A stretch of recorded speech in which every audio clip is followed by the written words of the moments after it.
Yun nga, mga kababayan, eto yung ating pag-uusapan ngayon.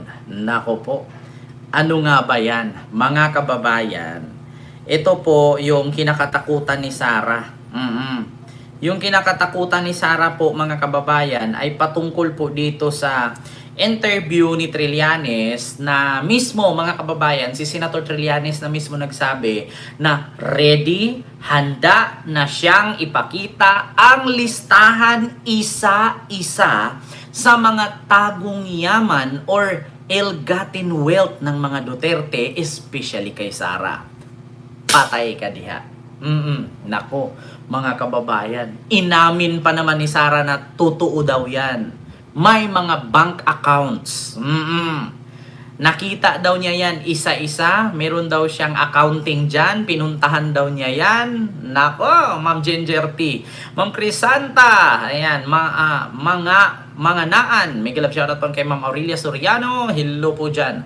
Ma'am Angelita Holsinger. And kay Nits pa sa Panta Familia. Ayan, may galap shoutout po. And kay Ma'am R. Villegas. Ayan. So, ito na, mga kababayan.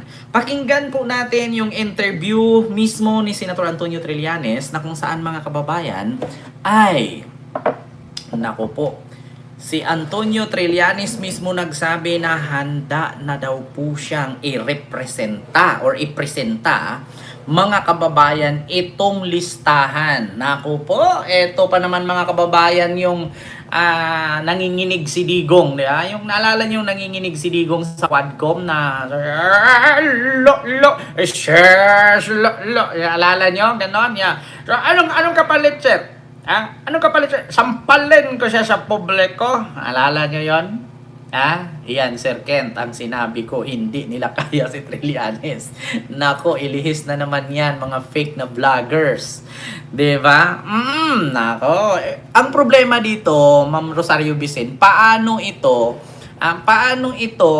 lusutan ng mga DDS vlogger kung mismong ang idol nila ay hindi nga sumagot? Walang magawa dito yung mga DDS vlogger, mga kababayan. Bakit? Kasi nga, hindi naman sumagot dito si Sara. Paano nila to sagutin? Paano nila to lusutan kung mismo si Sara ayaw sumagot? Maliban na lang kung diktahan sila ni Sara, ito yung sabihin ninyo. Ito yung isagot ninyo. Kung mali si Trillanes, kung hindi totoo ang mga aligasyon ni Trillanes, di ba? Sa madaling salita, dapat kinasuhan nila. Bakit hindi? Ma'am Rosana Regudo, hello po, Ma'am Rosana Regudo. Yung friend natin, mukhang umalis na sa pagiging DDS, binanata na yung Banateros, pati yung mga kaibigan natin sa Hong Kong na si Jojo de Guzman at si Kai Spencer Lacalle, binira na ng kaibigan natin na wala nang kita ba? Naghirap na. Kung sino-sino kasi kakulab, wala namang views. Ayan, ayun na, kain suka na. Ayaw ko talaga pumasok sa politics. Walang mga dignidad yung politics na yan. Hindi ako bayaran. Potang ina. Ngayon, asan ka? Pinagmumura kagabi. Ang dami sa comment section, nagmura sa kanya. Ito na, mga kababayan. Sir Henry, hello po. Kay Ma'am Julieta Fujeta. Ayan. Naku, kawawa naman. Naku, ang daming Iskonians galit na galit kagabi, Naku, ako sa inyo Iskonians, huwag nyo na panoorin yan. Ito, mga kababayan, pakinggan ninyo ang sagot ni Trillanes, mga kababayan. Naku po, ito ito, mga kababayan, ulitin ko lang Trillanes, ayun, handa nang ipresenta ang ill-gotten wealth ni Sara kung sakaling ipatawag na siya sa hearing sa Kongreso. Naku, patay ka din ito, mga kababayan, lakihan natin pakita natin konti. Wait. Yan. Pakita natin konti at parinig natin. Huwag natin masyadong i-view mga kababayan. Kasi po, makopyright po tayo. Ayan. Mari. Nako, Sentry, tanong lang natin, no? Kasi nga, di ba, sabi niya nga, tuloy-tuloy ang kanyang pagkakaso. Ano ba yan? Kada labas din ba sa kung saan mang media itong mga Marines? At kung sino man yung nag-i-interview sa kanila, damay din ba to? Ganun-ganun ba yun? Yun po ang advice sa akin ng mga lawyers ko. Kasi bawat isang appearance, isang count daw yan ng cyber libel. Hindi yan yung isang beses, kahit 1,000 beses na sasabihin, isang kaso lang. Nako. Hindi po. Kung ilang beses sinabi Ganun sa ang ibang counts. forum, ay Patay. ganun din yung Actually, mga kababayan, itong sinabi ni Senator Trillanes ay yung pag-file niya ng kaso nga kanina ito. Mga kababayan, na bawat salita, bawat labas sa TV, sa media nitong mga 18 Marines di umano, ay count ng cyber libel. Diyos mio, Marimar, ilang count na yun? Kay Dilima, kay Katapang, kay Anyo, tapos meron pang isa, sino yung isang malaking tao, tapos si Trillanes, naku, tagli-5 counts per head, tapos si Trillanes nagdagdag na naman ulit, nako po. Diyos ko, masakit-sakit ito mga kababayan, naku, meron talaga magtatago. Continue. ganun ding dami yung kaso. Nako, ang dami. Pero ano po ba yung sa tingin niyo po ba merong nasa likod nitong mga ito, nitong 18 ex-marine? Nako, ayan na. Sa tingin niyo po ba merong politician behind this 18 Marines? Oh, si Sara. Maliwanag po yan. Base po sa aming initial investigation, galing po sa kampo ng Duterte. Hala, ayan na nga, galing sa kampo ng Duterte, nako, patay. Oh, ito ha, mga kababayan, kung mali ang aligasyon ni Trillanes na galing sa kampo ng Duterte, bakit hindi magsampa ng kaso ang mga Duterte? Ngayon mga kababayan, yan ang malaking tanong ngayon. Sa aligasyon ni Trillanes na ang nasa likod ng 18 Marines o nagpakilalang ex-Marines, no, ay ang mga Duterte daw. Sa kampo ng mga Duterte. So ngayon, kung si Trillanes gumawa ng issue, walang patunay, walang pruweba, kasuhan nila. Ang problema, bakit hindi? So ibig sabihin, totoo. Organizer nito, financier, lahat. At ang layunin nga nila, primarily, is yung madungisan yung ICC investigations. Kasi kung maalala ninyo, kinandak nila yung original press con nila, the first press con, sa kasagsagan nung ICC confirmation of charges hearing sa The Hague. Sinot nila. Oy, Ma'am Susan Vergara, hello po sa iyo, Ma'am. Yung nagmura sa iyo, Ma'am, kain suka na, Ma'am. Ayun, nag-BBM na, Ma'am. Pinagmumura na yung mga DDS vlogger, di ba? Walang dignidad, walang originality, walang delikadesa, di ba? Ma'am Susan Vergara, kita mo, kain suka, wala nakita, dami kasi anak eh. Talagang nilabas nila yon para magkaroon ng disruption. At ang plano nila, parang palalabasin nila na yung kaso sa Dahig kay Digong ay bunga lang ng corruption ng ICC dahil nilagyan sila ng pera. Ito, alam natin, alam lang lahat ng mulat na Pilipino na totoo naman yung mga inaakusa kay Duterte sa Dahig. Libo-libo yung nangamatay ng mga panahon na yun. Pinagmamalaki nila yun. Di ba? Pati yung mga supporters sila, pinagmamalaki. Pinagmamalaki nila yun. Sabi nga nila, meron pa nga mga naalala nyo mga kababayan dyan sa Kalye Survey. Gusto namin Duterte ulit para mawala ang adik. Sabi na, ubos ang adik, Duterte ulit. Tangina talaga to. Tapos kapag anak nila nadamay, sasabihin agad lang, putang ina yung Duterte na yan, di ba? Ganun yan, mga kababayan. Gusto namin si Sara maging presidente sa 2028 para maubos ang adik. Tapos yung anak nila doon na naglalaro, na tamaan ng ligaw na bala, sasabihin agad lang, putang ina talaga yung Duterte na yan. Gaganyan yan. Hindi pa kasi na biktima yung mga anak nila, yung mga kamag-anak nila sa tinatawag na tukhang, na walang due process. Kapag nabiktima na, tsaka nila sasabihin, putang ina talaga yan, putang ina talaga, o mapapamura na sila, di ba? Katanga kasi sila. Ginagamit pa yung pampanta dun sa mga kumukontra doon. Tapos ngayon itinatanggi na nila, di ba? So, yan. Pangalawang objective nila ay ma-preempt, ma-divert yung discussion mula doon sa impeachment ni Sara. Maiba. Diba?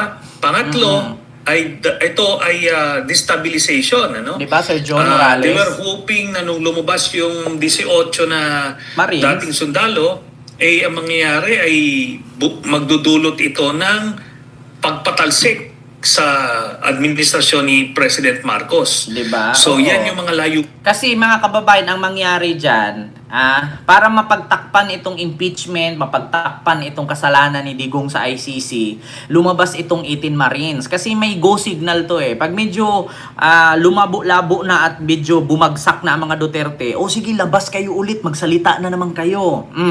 Tapos another next week na naman, medyo humina at puro na naman Sara Duterte ang binatikos. Sige, labas na naman kayo, magbigkas na naman kayo ng another name. Kami bahala sa inyo kasi pag kasi Sara ang presidente, kahit ikulong kayo ngayon, absuelto kayo lahat. Pinangakuan yan eh. Nila. Kaya tinayaan na nila, tinodo-todo na nila yon. So, na-identify na namin kung sino yung nasa likod niyan. At ngayon, malapit na, malalaman na rin natin yung buong storya. Kung sino yung nag-alok, magkano yung inalok, ano yung mga pinapasabi, kapalit nun, etc.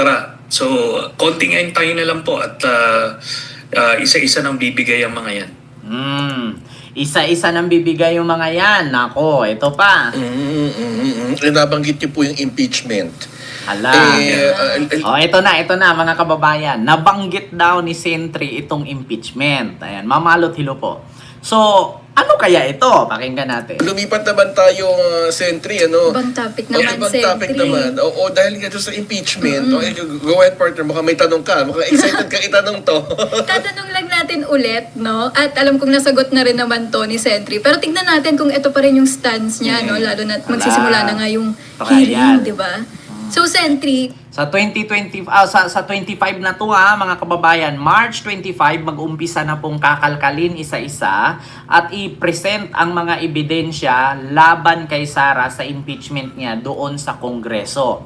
Paalala lang mga kababayan, sa 25 ngayong March, no, this coming 25 ay mag-umpisa na pong ipresenta, no, itong mga ebidensya na 90 pages. Paalala mga kababayan, 90 pages po ito. sabi nga nung deliberation noon sa substance, willing daw kayo na humarap dito sa hearing according Telma, to hello po. Congressman Laila de Lima. Ganito pa rin po ba yung opinion ninyo o yung stand ninyo ngayon? Opo, tayo po ay nasabihan na magiging testigo ako. Patay na ko mga kababayan. Ito na nga ang hindi na naman magpatulog kay Lustay. Mga kababayan, si Trillanes pa naman ang laman ngayon ng mga kababayan, ha? Ang laman ng headlines ngayong mga oras na ito. Nako po, patay ka din ha. Nako.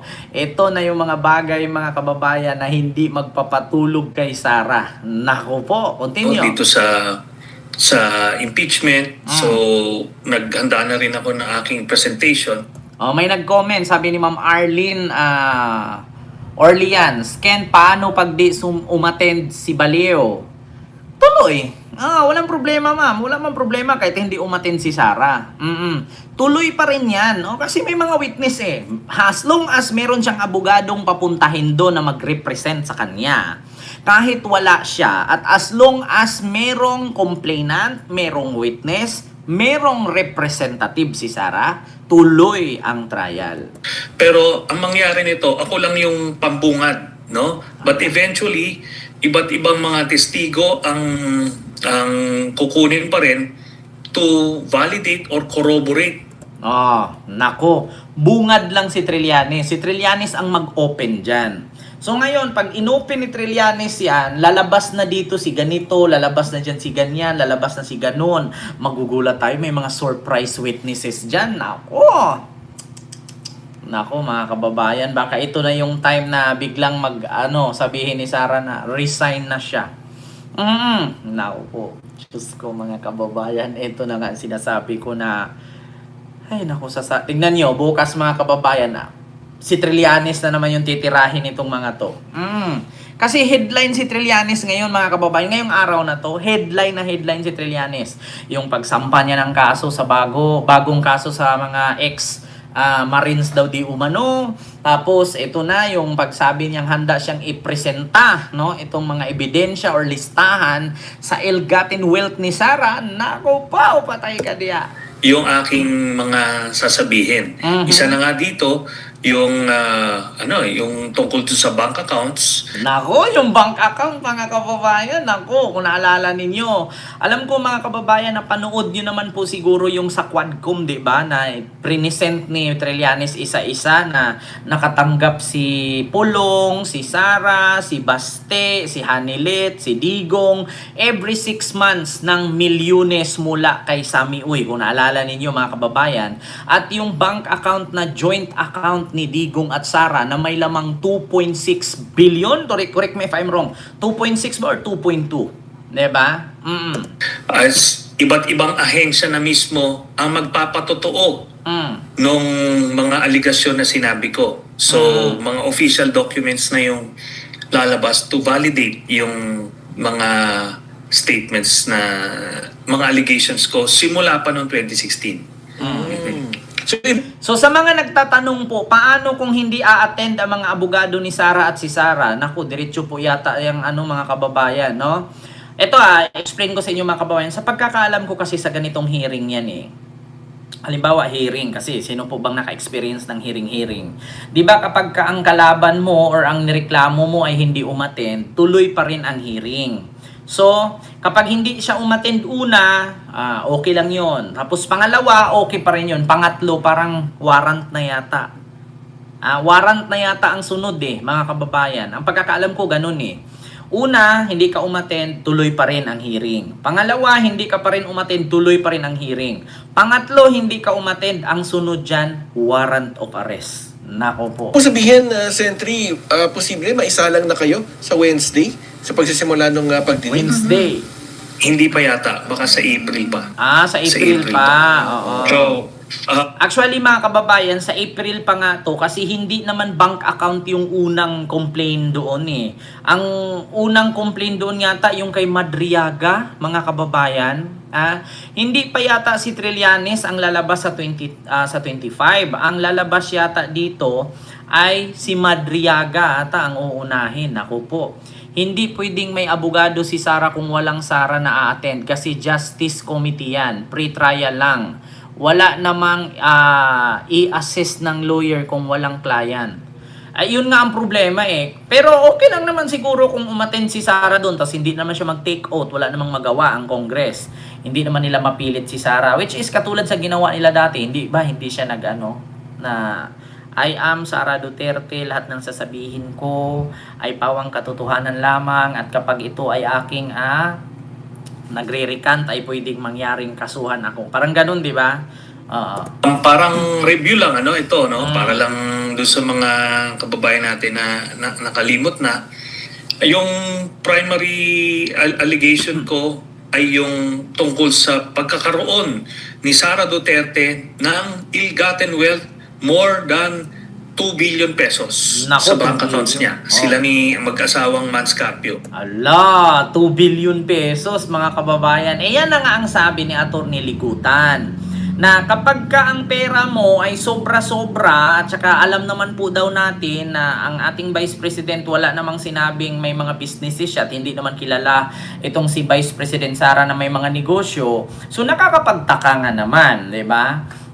Di ba mga kababayan, kahit kayo magtataka kayo, bakit matatawag na ill-gotten wealth or tagong yaman ito or yaman na hindi maipaliwanag na umabot ng 2 billion kung ang tanong saan galing? Di ba? Yan ang tanong nga si mga kababayan, saan galing yung 2 billion na yan? Kung alam naman ng sambayan ng Pilipino na walang negosyo si Sara, bakit may nilagay ba si Sara sa kanyang salin na business? Wala. Maliban lang sa property niya, na hindi naman siguro aabot yung property niya ng 200 million, wala po siyang business.